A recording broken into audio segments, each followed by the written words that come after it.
Bea, sakto! Hi! Kakanta po kami, yung hinitan. Okay.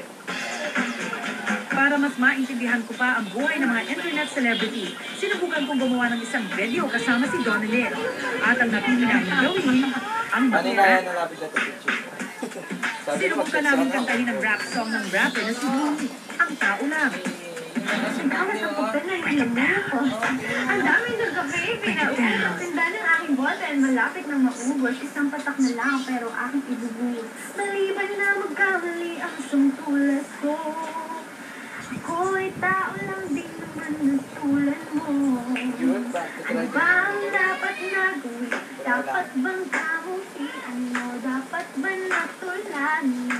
Tulad ko na tao lang. Pasensya na. Tao lang. Pasensya na. Tao lang. Pasensya na. Tao lang. Thank you. Thank you. Thank you, Donna. Thank you. Bye. At talaga namang malakas ang hakot nito si Donalyn sa mga tao dahil wala pang isang araw, sangkat herba na agad ang aming views. Pero bukod sa videong aming ginawa, inimbitahan din namin si Donalyn sa isang photoshoot. At ang mga makukuhang litrato, i-upload niya sa kanyang Facebook account.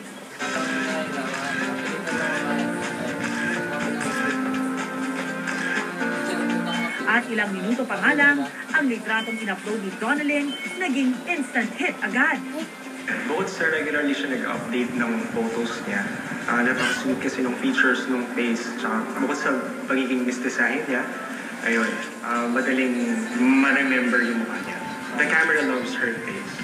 Yun, technically kahit anong angulo natin siya tingnan, kahit yung mga candid shots niya, pwede pa rin natin malagay kahit saan.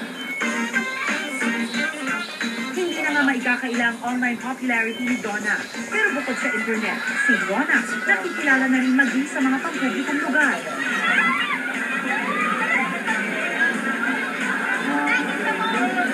Gusto natin sisikat, natin nakikita, lalo na natin nag-uusapan or napag-uusapan. So kaya yung mga nakikita natin sa internet, mabilis lang sikat kasi ito ay pinapasa from mouth to mouth ng mga tao. So gusto natin maging socially active kumbaga, kaya sila sinisikat. Susunod sa tunay na buhay. Marami po, nakipag-boyfriend sila sa foreigner, tapos getting money from the foreigner, tapos papalabas yung patay na ako.